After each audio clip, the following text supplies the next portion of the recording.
Hi అండి, అందరికీ నమస్తే. Welcome back to our channel Hannu Geethu world. ఈరోజు మన హన్ను గీతు వరల్డ్ కిచెన్లో ఉసిరికాయలతో ఆవకాయ పచ్చడిని సంవత్సరం తర్వాత కూడా అదే రంగు అదే రుచితో పర్ఫెక్ట్ కొలతలతో ఎలాంటి డౌట్ లేకుండా ఏ విధంగా పట్టాలో చూపించబోతున్నాను. అసలు పచ్చడి పెట్టడం రాని వాళ్ళు కానీ, ఫస్ట్ టైం పచ్చడి పెట్టాలనుకునే వాళ్ళు కానీ నేను చెప్పిన విధానంలో పెట్టినట్లయితే మీకు 100% పర్ఫెక్ట్గా కుదురుతుంది. ఈ ఉసిరి ఆవకాయ పచ్చడిని చక్కగా వేడివేడి అన్నంలో కొద్దిగా నెయ్యి వేసుకుని తింటే అబ్బా ఇంకా ఏ కూరలు అవసరం లేదనమాట, అంత రుచిగా ఉంటుంది. మీరు వీడియోని కనుక స్కిప్ చేయకుండా చూసారంటే 100% కాన్ఫిడెంట్తో 1 కేజీనే కాదు 10 కేజీలైనా సరే సింగిల్ హ్యాండ్తో పట్టగలుగుతారు. మరి ఎందుకు ఆలస్యం, చూసేద్దామా. ఇప్పుడు నేను కేజీ ఉసిరికాయలతో కొలతలు చెప్పబోతున్నాను. ఈ ఉసిరికాయలను 2-3 సార్లు నీట్గా వాష్ చేసుకుని ఇలా తొడిమలు తీసుకుని ఒక కాటన్ క్లాత్ మీద తడి లేకుండా ఆరబెట్టుకోవాలి.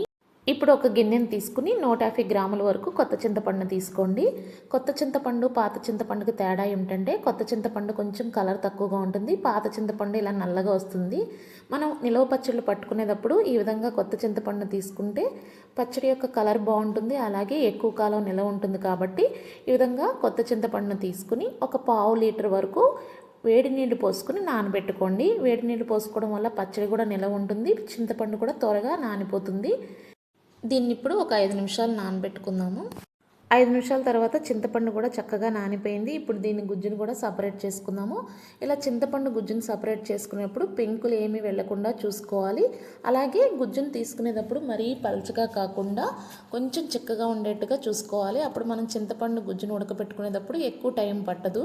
ఇప్పుడు స్టవ్ ఆన్ చేసి ఒక కళాయిని తీసుకుని 50 గ్రాముల వరకు వేరుశనగ నూనె తీసుకుని ఈ గుజ్జును వేసుకుని 1 టేబుల్ స్పూన్ వరకు పసుపు, అలాగే దీనికి సరిపడా ఉప్పును కూడా వేసుకుని మీడియం ఫ్లేమ్లో నూనె పైకి తేలి గుజ్జు దగ్గర పడుతుంది అన్న టైంలో మనం స్టవ్ ఆఫ్ చేసుకుంటే సరిపోతుంది. చూసారుగా ఇలా చిక్కగా వేసుకోవడం వల్ల తక్కువ టైం పడుతుంది అనమాట. అదే ఎక్కువ లూజుగా మీరు గుజ్జును తీసుకున్నట్లయితే టైం ఎక్కువ పడుతుంది. ఇప్పుడు చూడండి మనకి నూనె పైకి తేలుతుంది కదా, ఇదే కరెక్ట్ అనమాట. ఈ టైంలో మీరు స్టవ్ ఆఫ్ చేసేసుకుంటే సరిపోతుంది. ఇలా నూనె పైకి తేలుతున్నప్పుడు మనకి చింతపండు గుజ్జు అడుగంటుతో స్టార్ట్ అవుతుంది అనమాట. అలా అడుగంటుతుంది అన్న టైంలో మనం స్టవ్ ఆఫ్ చేసి ఈ చింతపండు గుజ్జుని పూర్తిగా చల్లారనివ్వాలి. ఇప్పుడు నెక్స్ట్ స్టెప్ అనమాట. ఇప్పుడు స్టవ్ ఆన్ చేసుకుని ఒక కళాయిని తీసుకుని 2 టేబుల్ స్పూన్ల వరకు ఆవాలను వేసుకుని లో ఫ్లేమ్లో దోరగా వేయించుకోవాలి.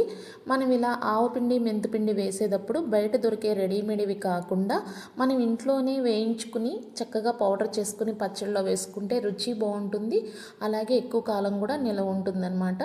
ఇప్పుడు ఆవాలు ఈ విధంగా దోరగా వేయించుకున్న తర్వాత 1 టేబుల్ స్పూన్ ఫుల్గా మెంతులను కూడా వేయించుకుని లో ఫ్లేమ్లోనే మంచి వాసన వచ్చే వరకు వేయించుకోండి. చూడండి మెంతులు లైట్గా కలర్ చేంజ్ అవుతున్నాయి కదా, ఈ స్టేజ్లో దీన్ని కూడా తీసి మిక్సీ గిన్నెలో వేసుకోవాలి. ఇలా రెండింటిని కలిపి మెత్తని పౌడర్ లాగా చేసుకుని పక్కన పెట్టుకుందాం. ఇప్పుడు ఇదే మిక్సీ గిన్నెలో 100 గ్రాముల వరకు కళ్ళుప్పుని తీసుకుని మిక్సీ పట్టుకుందాము. సాల్ట్ వేయడం కన్నా ఇలా కళ్ళుప్పు వేసుకోవడం వల్ల పచ్చడి ఎక్కువ కాలం నిల్వ ఉంటుంది. కాబట్టి కళ్ళుప్పుని కొద్దిసేపు ఎండలో ఆరబెట్టుకుని తర్వాత మిక్సీ పట్టుకుంటే చక్కగా పొడి పొడిగా వస్తుంది. ఇప్పుడు దీన్ని కూడా పక్కన పెట్టుకుందాము. నెక్స్ట్ ఒక 50 గ్రాములు వెయిట్ ఉన్న ఒక పెద్ద వెల్లుల్లిపాయని మిక్సీలో వేసుకుని మెత్తని పేస్ట్ లాగా చేసుకోవాలి. కొన్ని వెల్లుల్లిపాయలను విడిగా కలుపుతాము. ఇలా పేస్ట్ చేసుకుని వేసుకోవడం వల్ల టేస్ట్ బాగుంటుంది. ఇప్పుడు ఉసిరికాయలను వేయించుకుందాము. స్టవ్ ఆన్ చేసి ఒక కళాయిని తీసుకుని 550 గ్రాముల వరకు వేరుశనగ నూనె తీసుకోవాలి. నిలవ పచ్చళ్ళకి ఎప్పుడైనా సరే పప్పు నూనె కానీ వేరుశనగ నూనె కానీ బాగుంటుంది. మీకు ఈ రెండిట్లో ఏది నచ్చితే అది తీసుకోవచ్చు. నేనైతే వేరుశనగ నూనె తీసుకున్నాను. ఇలా నూనె బాగా వేడైన తర్వాత ఇలా నూనె మీద పడకుండా గరిటె సహాయంతో కళాయి అంచువెంబడి కాయలన్నిటిని కూడా వేసుకుని దోరగా వేయించుకోవాలి. మీడియం ఫ్లేమ్లో పెట్టి వేయించుకోవడం వల్ల లోపల వరకు కూడా ఉసిరికాయ అనేది మగ్గుతుంది. అదే హై ఫ్లేమ్లో పెట్టారంటే పైన వేగుతుంది, లోపల గట్టిగా ఉంటుంది. కాబట్టి మీడియం ఫ్లేమ్లో పెట్టుకుని ఇలా గరిటెతో కదుపుతూ కాయ చితకకుండా జాగ్రత్తగా వేయించుకోవాలి. మనకి కాయ అనేది ఈ విధంగా నొక్కితే విడిలిపోవాలి, అలానే పేస్ట్ లాగా అవ్వకూడదు. అంటే సుమారుగా ఒక 70% మనకి ఫ్రై అయితే సరిపోతుంది. ఇలా ఉసిరికాయని కాయలుగా పచ్చడి పట్టాలనుకున్నప్పుడు నాటుకాయలు తీసుకుంటే చాలా బాగుంటుంది. సైజు చిన్నగా ఉంటుంది, అలాగే టేస్ట్ కూడా బాగుంటుంది.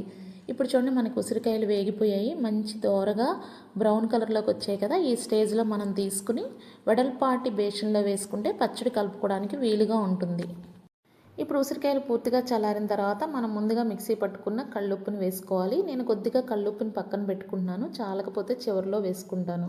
అలాగే 1 కేజీ ఉసిరికాయలకి 150 గ్రాముల వరకు పచ్చికారం పడుతుంది. దీంతోపాటు ఆవుపిండి, మెంతిపిండి, మిక్సీ పట్టుకున్న వెల్లుల్లి పేస్టు, దీంతోపాటు ఒక 50 గ్రాములు పొట్టు తీసిన వెల్లుల్లిపాయలను కూడా వేసుకుంటే చాలా బాగుంటుంది. అంటే టోటల్గా 100 గ్రామ్స్ వరకు వెల్లుల్లిపాయలు పడతాయి. దీంతోపాటు మనం ఉడకపెట్టుకున్న చింతపండు పేస్ట్ని కూడా వేసుకోవాలి. ఇలా చింతపండు పేస్ట్ని వేసుకునేటప్పుడు కొద్దిగా పేస్ట్ని పక్కన పెట్టుకోండి, చాలకపోతే చివరిలో కలుపుకోవచ్చు. ఒకవేళ అన్నీ మనం ముందుగానే ఎక్కువ వేసుకుంటే తీయడం కష్టం కాబట్టి మనకి చాలకపోతే ఫైనల్గా ఒకసారి టేస్ట్ చెక్ చేసుకుని కలుపుకోవచ్చు. ఇప్పుడు మనం ఈ విధంగా అంతా ఒకసారి కలుపుకున్న తర్వాత మనం ఉసిరికాయలు వేయించి పెట్టుకున్న నూనె ఉంది కదా, ఆ నూనె అంతా కూడా దీనిలో వేసుకోవాలి. చివరిలో కొద్దిగా నూనె నట్టు పెట్టుకుని ఇప్పుడు స్టవ్ ఆన్ చేసి ఒక చిన్న ట్రిక్ చెప్తాను, దీనివల్ల పచ్చడి టేస్ట్ అనేది ఇంకా బాగుంటుంది.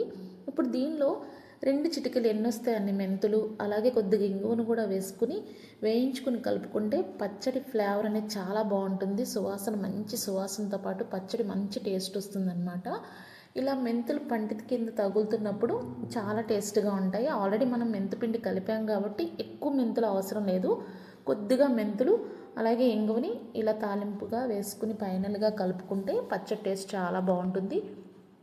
ఇప్పుడు పచ్చడి టేస్ట్ని ఫైనల్గా ఒకసారి చెక్ చేసుకుని ఏవి తగ్గితే అవి యాడ్ చేసుకొని మళ్ళీ వేసుకోవచ్చు. ఇప్పుడు నాకు కొంచెం కారం తగ్గినట్టు అనిపించింది కాబట్టి నేను కొంచెం కారం వేసుకున్నాను. కేజీ ఉసిరికాయలకి 100 గ్రామ్స్ వరకు ఉప్పు, 150 గ్రాములు కారం, 100 గ్రాముల వెల్లుల్లిపాయలు, 550 గ్రాములు ఉసిరికాయలో వేయించిన నూనె, 50 గ్రాములు చింతపండులో వేసాను. మొత్తం 600 గ్రాములు వేరుశనగ నూనె పట్టింది. అలాగే 150 గ్రాముల వరకు చింతపండు పడుతుంది. ఇలా పచ్చడి కలిపిన తర్వాత ఒక పూట కదపకుండా అలా సెట్ చేసినట్లయితే మనకి ఆయిల్ పైకి తేలి పచ్చడి అనేది ఈ విధంగా కనిపిస్తుంది. ఇప్పుడు మొత్తం ఇంకోసారి కలుపుకుని ఒకసారి టేస్ట్ చూసుకుని ఏదైనా సరిపోకపోతే ఈ స్టేజ్లో కూడా కలుపుకోవచ్చు. ఇలా కలుపుకున్న తర్వాత దీన్ని ప్లాస్టిక్ డబ్బాల్లో కానీ గాజు సీసాల్లో కానీ పెట్టుకుని 3 నుంచి 4 రోజులు ఓర్నిచ్చిన తర్వాత మనం కనుక తింటే చాలా బాగుంటుంది. ముక్క కూడా ఊరి కాయ లోపల వరకు గుజ్జు వెళ్ళి చాలా బాగుంటుంది అన్నమాట. ఇప్పుడు ఫైనల్గా మనం పచ్చడి కలిపిన బేసన్లో అన్నం వేసుకుని కలుపుకుని తింటే ఆ టేస్ట్ అనేది ఎంత బాగుంటుందో వర్ణించలేము. చిన్నప్పుడు ఈ ముద్ద కోసం పచ్చడి కలిపే వరకు వెయిట్ చేసేవాళ్ళం. మీలో కూడా ఎంతమందికి ఈ విధంగా పచ్చడి కలిపిన బేసన్లో అన్నం తినడం ఇష్టమో కామెంట్ సెక్షన్లో తెలియజేయండి. అలాగే మా ఈ ఉసిరికాయ నిలవ పచ్చడి వీడియో మీకు నచ్చినట్లయితే మీ ఫ్రెండ్స్ అండ్ ఫ్యామిలీకి షేర్ చేయండి, లైక్ చేయండి, కామెంట్ చేయండి. మరిన్ని మంచి వీడియోల కోసం హన్ను గీతు వరల్డ్ ఛానల్ని సబ్స్క్రైబ్ చేసుకోండి. Thank you.